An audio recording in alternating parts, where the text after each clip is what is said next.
श्रीमती नीलम साई मैं बना जी, लेता हूँ फिर एक में। हमारे आज के कार्यक्रम के विशिष्ट अतिथि श्री भूषण गिजवानी जी, डॉक्टर गौरव जी, भूकर सिंह जी, ख्यालीराम जी, हरनेक सिंह जी, श्री भीमसेन जी और जितने भी गांव से लोग पधारे हुए हैं, सभी का इतने उत्साह के साथ हमारे बच्चों का कार्यक्रम देखने के लिए आप आए, तो मैं आपका स्वागत भी करता हूं और हाथ जोड़कर आप सबको धन्यवाद भी ज्ञापित करता हूं कि आप हमारे बच्चों की हौसला अफजाई के लिए यहां एकत्रित हुए और मन बड़ा ही प्रफुल्लित हो रहा है कि जितनी संख्या आप लोगों की आज दिखाई दे रही है वो हमारे बच्चों के अंदर आगे के आने वाले कार्यक्रमों में और अधिक उत्साह भरने का काम करेंगे। आज हम यहाँ भारत के 76वें गणतंत्र दिवस को मनाने के लिए एकत्रित हुए हैं। यह दिन हमारे देश के इतिहास का एक गौरवशाली अध्याय है, जब 26 जनवरी 1950 को हमारा संविधान लागू हुआ। यह वह दिन है जब भारत ने अपने कानून, अपने नियम खुद बनाए और एक संप्रभु, समाजवादी, धर्मनिरपेक्ष और लोकतांत्रिक गणराज्य के रूप में पूरे विश्व में अपनी पहचान बनाई।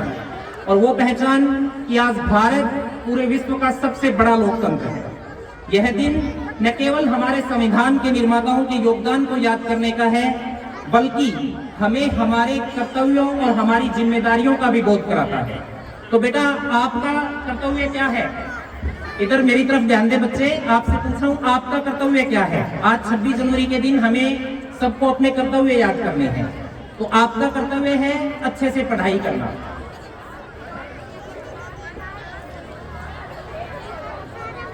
गणतंत्र दिवस के बारे में आपको वैसे भी पता है और मेरे जो संचालक साथी हैं सुभाष जी, वो भी आपको गणतंत्र के बारे में अलग से बताएंगे। मैं पहले विद्यालय का वार्षिक प्रतिवेदन आपके समक्ष प्रस्तुत कर रहा हूं कि बीते 1 या 2 सालों में आप सब ग्रामवासियों और सबके सहयोग से हमारे विद्यालय ने क्या क्या उपलब्धियां हासिल की है और आगे हमारी क्या योजनाएं हैं। तो मेरे कंधों पर सूरज रख दो, मैं उठा ले जाऊंगा। मेरे कंधों पे सूरज रख दो, मैं उठा ले जाऊंगा। बस्ती बस्ती, पर्वत पर्वत, जहां जहां अंधेरा।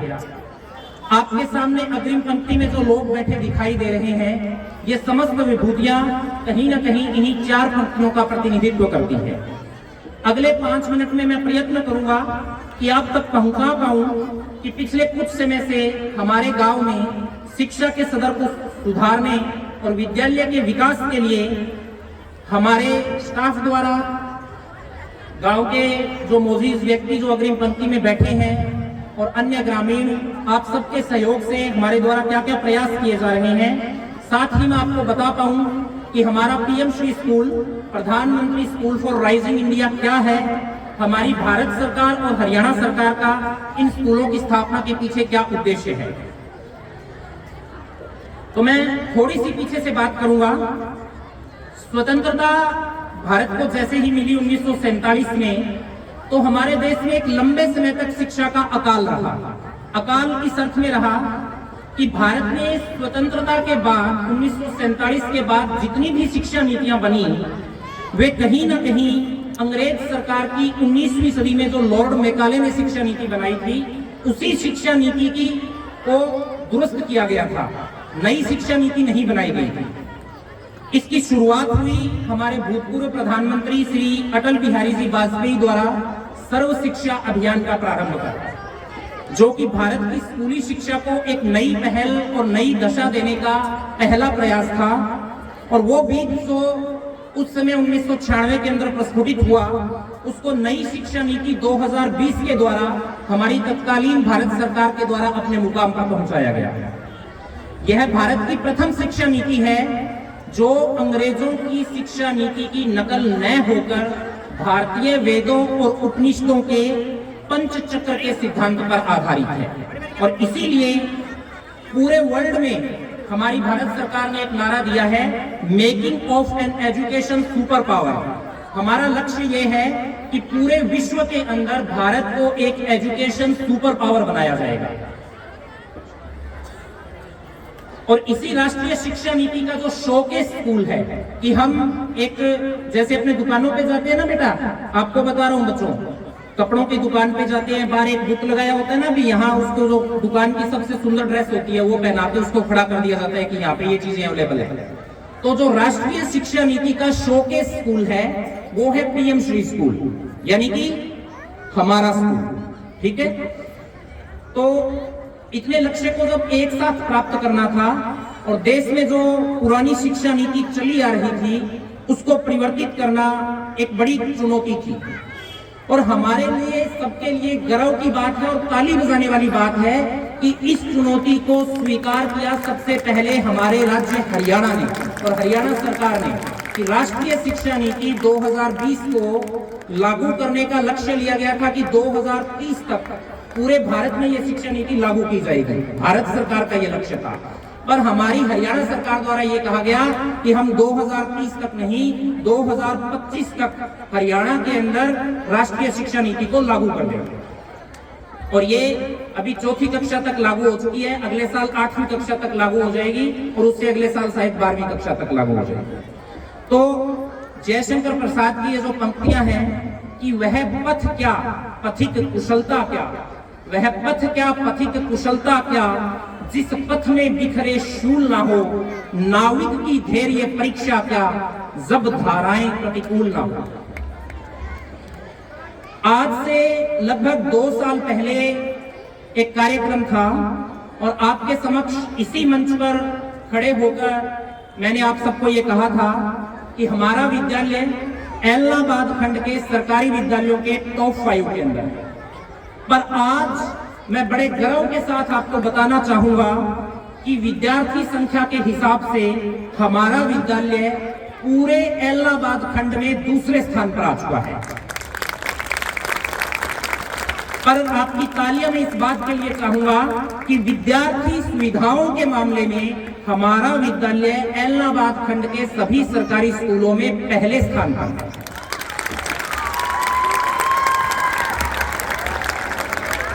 इसमें इस कड़ी में जो सबसे पहला योगदान है, मुझे अभी हमारे आज के मुख्य अतिथि महोदय अमित जी पूछ रहे थे विद्यालय की संख्या के बारे में, फिर उन्होंने ये मुझसे पूछा कि जो ये परिवहन योजना लागू हुई है इससे कितना फायदा हुआ। तो मैंने उनको बताया बहुत फायदा हुआ है। एक छोटा सा उदाहरण भी मैंने बताया। अभी कुछ दिन पहले कलवाड़ा झील जो हमारा पड़ोसी गांव है जो राजस्थान में पड़ता है, वहां से कुछ लोग मेरे पास आए कि अगले सत्र में आपके विद्यालय में हम दाखिला करवाना चाहते हैं, तो क्या हमें वैन फैसिलिटी मिलेगी? उनको हमने कहा भी मिलेगी, आपके जितने भी बच्चे होंगे 1 वैन 2 वैन 4 वैन जितनी भी जरूरत होगी आपको वैन फैसिलिटी मिलेगी, आप बच्चों का एडमिशन हमारे स्कूल में करवाइए। तो पूरे देश में हरियाणा ही एकमात्र ऐसा राज्य है जहां सरकारी स्कूल के बच्चों के लिए निःशुल्क परिवहन सुरक्षा प्रदान की जा रही है। पूरे देश में हरियाणा एकमात्र राज्य है और पूरे सिरसा में एलनाबाद एकमात्र खंड है, क्योंकि इसमें एक जिले में एक ही खंड के अंदर ये लागू हो रहा था। तो सिरसा जिले में सिर्फ एलनाबाद के अंदर ये सुविधा मिल रही है। और मैं अपने आप को इस बात के लिए भी सौभाग्यशाली समझता हूं कि जब ब्लॉक के अंदर ये योजना लॉन्च हुई तो पूरे ब्लॉक में इस प्रोजेक्ट का मैं नोडल अधिकारी भी रहा, परिवहन सुरक्षा योजना का। तो अब हम हमारे विद्यालय की कुछ बात करते हैं कि पिछले 1-2 सालों में हमने जो सुविधाएं दूसरे स्कूलों में है वो तो है ही, उनसे हटके हमने क्या प्रयत्न किया और क्या सुविधाएं बच्चों के लिए विकसित की। कक्षा 11वीं और 12वीं के लिए जो साइंस के बच्चे हैं, फिजिक्स, केमिस्ट्री, बायोलॉजी और मैथ्स, भौतिक विज्ञान, रसायन विज्ञान, जीव विज्ञान और गणित, इनकी अलग अलग प्रयोगशालाएं हमारे पास है। अलग अलग कक्ष उपलब्ध है प्रयोगशालाओं के लिए, जिनमें अगर प्रयोगशालाओं के अंदर जो सामग्री है उसको देखा जाए तो पूरे एलनाबाद खंड के किसी भी सरकारी स्कूल की लैब के अंदर इतना मटेरियल अवेलेबल नहीं है जितना हमारी साइंस लैब में। दूसरा, एलनाबाद खंड की सबसे बड़ी कंप्यूटर लैब जो है वो हमारे विद्यालय में बनने जा रही है। सामान कल मंगवा लिया, उसका इंस्टॉलेशन 3-4 दिन में हो जाएगा। जहां बात करते हैं अपने 6th जनरेशन 7th जनरेशन के कंप्यूटर्स की, हमारे कंप्यूटर प्रयोगशाला में 14th जनरेशन के कंप्यूटर अवेलेबल होंगे। ये कंप्यूटर की एक टेक्नोलॉजी होती है, मैं तिथियों को बता दूं, जिसमें आजकल ये चलता है कि 5वीं जनरेशन, 6ठी जनरेशन या 7वीं जनरेशन के कंप्यूटर चल रहे हैं लगभग सभी जगह। हमारे पास जो कंप्यूटर हमने परचेज किए हैं वो जो बिल्कुल लेटेस्ट टेक्नोलॉजी है, 14वीं जनरेशन के कंप्यूटर है, जो पूरे इलाहाबाद के अंदर किसी भी प्राइवेट या सरकारी स्कूल किसी में भी नहीं है। पूरे इलाहाबाद खंड में हमारा ही एकमात्र स्कूल है जिसमें स्पोर्ट्स के लिए भी लैब बनी हुई है। ये जो आपके पीछे दिखाई दे रही है स्पोर्ट्स लैब, पूरे इलाहाबाद खंड में हमारे स्कूल में। हमारी लाइब्रेरी जो है, जितनी पत्र पत्रिकाएं हमारी लाइब्रेरी के अंदर पढ़ने के लिए आ रही है, अभी 1 जनवरी से हमने सब्सक्रिप्शन किया है बच्चों के लिए सामान्य ज्ञान की, कहानियों की और उनको लाइफ स्किल की, जितनी बुक्स, जितनी मैगजीन्स आ रही है, मेरा ये दावा है कि इलाहाबाद के किसी भी प्राइवेट या सरकारी स्कूल की लाइब्रेरी में इतनी मैगजीन्स नहीं आ रही है। इसके अलावा एक बहुत ही मुश्किल चयन प्रक्रिया को पार करके हमारे विद्यालय के 12 बच्चे अभी हाल ही में जैसलमेर कैंप के लिए चयनित हुए थे, जिसके अंदर ऑनलाइन आवेदन करना होता है। पूरे हरियाणा से आवेदन आते हैं। बच्चों की जो ओवरऑल परफॉर्मेंस है, स्काउट की, स्पोर्ट्स की, स्टडी की, दूसरी गतिविधियों में भाग लेने की, उनके आधार पर उन बच्चों का चयन हुआ। एक स्कूल से मैक्सिमम 12 ही बच्चे चयनित हुए थे और हमारे स्कूल से 12 बच्चे पूरे चयनित हो गए, मतलब उससे ज्यादा हो ही नहीं सकते थे। और वो बच्चे सरकारी खर्चे पे 7 दिन के टूर पे भी जैसलमेर घूम के आए।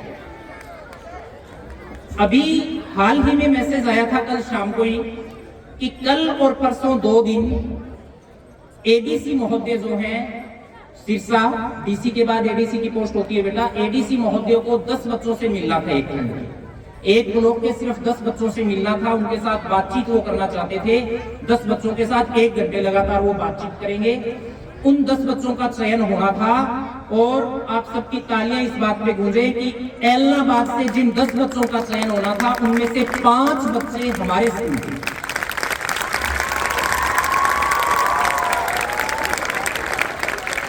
ये सब सुविधाएं और ये सब उपलब्धियां हमारी टीम के द्वारा तभी संभव हो पाई है जब हमारी ग्राम पंचायत, हमारे गांव के सभी लोग, जो आपके सामने हमारे आज के अतिथि हैं, इन सभी लोगों ने समय समय पर जरूरत पड़ने पर सहयोग किया।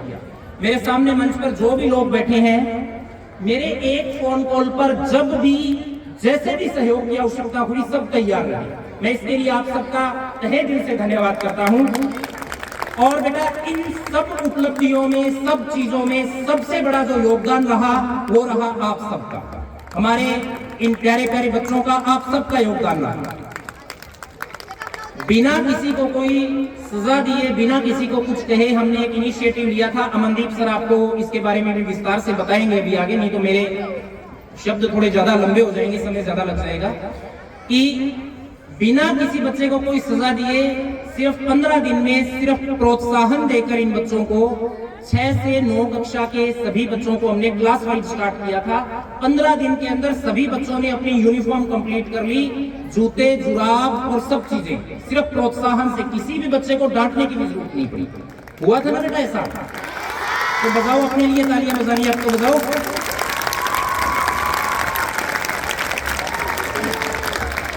हमारे अगले उद्देश्यों में हम जो अभी आगे जो काम हमें करने हैं, हमने जो लक्ष्य रखा है, मिड डे मील को हम आधुनिक और स्वच्छ बना रहे हैं। और शायद मैं अगले 15 अगस्त पे आपको ये कह सकूं कि इलाहाबाद खंड के अंदर जो मिड डे मील का रूम है वो भी सबसे सुंदर हमारा ही है। उस दिशा में भी हम प्रयास कर रहे हैं। कक्षा 6 से 8 के लिए हम विज्ञान प्रयोगशाला जो है उसको भी बहुत ही भव्य, आकर्षक, और बच्चों को जो साइंस और मैथ की शिक्षा है 6वीं से 8वीं, वो टोटल की टोटल हम गतिविधि आधारित, एक्टिविटी बेस्ड करना चाहते हैं। मैं अभी परसों स्टाफ की मीटिंग ले रहा था तो हमारे साइंस के सर सचिन सर और अनुसुईया मैडम मुझे कह रहे थे कि बच्चे के हाथ से गिर के चुंबक टूट गई। और बड़े बच्चों को पता होगा कि जब चुंबक टूट जाती है तो उसके उत्तरी ध्रुव और दक्षिणी ध्रुव दोबारा बन जाते हैं। तो बच्चों के हाथ से चुंबक टूटी, वो नीचे गिरी, उन्होंने दोबारा जोड़ के देखा, वो नहीं जुड़ी, तो उनको पता चल गया। तो वो कहते चुंबक टूट गई। मैंने कहा टूटने से बहुत ज्यादा सीखे हो, क्योंकि वो बच्चे हमेशा याद रखेंगे कि जब भी टूटती है, क्योंकि उनके हाथ से टूटी है और उनको याद है, पता चल गया कि ये होता है। तो इसी बात पे हमारे मन में विचार आया कि 6ठी से 8वीं की जो विज्ञान और गणित प्रयोगशालाएं हैं, विज्ञान और गणित जो विषय है, उनको पूरा का पूरा गतिविधि पे आधारित ही पढ़ाया जाएगा और इस तरीके की हम प्रयोगशाला जो है अब बना रहे हैं। इसके अलावा एक कहावत हमने सुनी है कि एक स्वस्थ शरीर में ही स्वस्थ मस्तिष्क निवास करता है। तो आप सब बच्चों के लिए एक हमारी योजना है हेल्थ कैंप आयोजित करने की।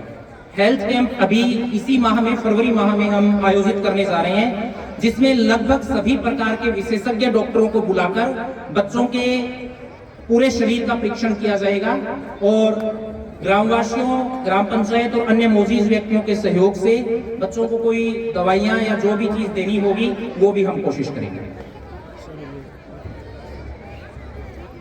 नकारा घोषित भवन जो हमारी बिल्डिंग है, उनको टूटने की प्रक्रिया चल रही है, जिसकी विभाग द्वारा 6 या 7 फरवरी को नीलामी करवाई जानी है।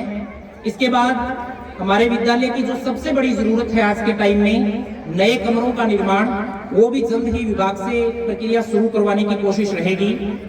और आज इस गणतंत्र दिवस के दिन इन सब बातों के बीच मैं आप सब ग्रामीणों और विद्यार्थियों से ये वादा करता हूं कि जिस प्रकार से पिछले 2 वर्षों में हम सरकारी विद्यालयों में 5वें स्थान से दूसरे स्थान पर आए हैं, उसी प्रकार आप सबके सहयोग से हमारी कोशिश रहेगी कि अगले 2 वर्षों में हम एलनाबाद खंड के सभी सरकारी और प्राइवेट स्कूलों में टॉप पर आएंगे। और उसके लिए आप सबका सहयोग वैसे ही मिलता रहे जैसे आज तक मिलता आया है। अब थोड़ा सा लास्ट 2 शब्द मैं आपके कार्यक्रम के बारे में बोलना चाहूंगा कि एक बहुत ही कम समय में 3 दिन में हमारे नन्हे मुन्ने बच्चों ने जो कार्यक्रम तैयार किए और जिस प्रकार की प्रस्तुतियां दी जा रही है, वे निसंदेह प्रशंसनीय हैं। आप छोटे छोटे बच्चों के लिए, आपके कार्यक्रम के लिए मैं 4 पंक्तियां बोल रहा हूं। इरादे हो बुलंद तो ऐसा भी होता है, इरादे हो बुलंद तो ऐसा भी होता है, दिए को जिंदा रखती है हवा, ऐसा भी होता है। किसी मासूम बच्चे के तबस्सुम में उतर जाओ, किसी मासूम बच्चे के तबस्सुम में उतर जाओ तो शायद तुम भी समझ जाओ कि खुदा ऐसा हो। इन प्रस्तुतियों को तैयार करवाने के लिए मैं आप सबकी तालियों के साथ प्रशंसा करना चाहूंगा। Punita ma'am, Maya ma'am, Kanta ma'am, Anusuiya ma'am, Vinod sir, Ramswaroop sir, Rai Singh sir, कार्यक्रम की व्यवस्था को बनाने के लिए Sunita ma'am, Vicky Bilashi ji, Deepak Gudeja ji, Kamal sir, Amar Singh sir, इन सबको भी साधुवाद। कार्यक्रम के प्रारंभ से अंत तक पिछले 1 सप्ताह से लगातार मेहनत कर रहे राकेश सर भी विशेष धन्यवाद के पात्र हैं। और इसके अलावा जिन स्टाफ मेंबर्स की स्टेज के सामने ड्यूटी ना लगाकर स्टेज के पीछे और पीछे के कैंपस में ड्यूटी लगाई थी, वो स्टाफ साथी भी बहुत बहुत धन्यवाद के पात्र हैं। इस सफल आयोजन हेतु सभी स्टाफ साथियों को हार्दिक शुभकामनाएं और भविष्य में हम आप सब साथियों के सहयोग से विद्यार्थी और विद्यालय हित हेतु प्रतिबद्ध रहेंगे। अंत में मैं आप सबके समक्ष इसी वादे इरादे के साथ जाने की अनुमति चाहूंगा कि जब आंखों में अरमान लिया, जब आंखों में अरमान लिया, मंजिल को अपना मान लिया, फिर मुश्किल क्या आसान क्या, जब ठान लिया तो ठान लिया। Thank you.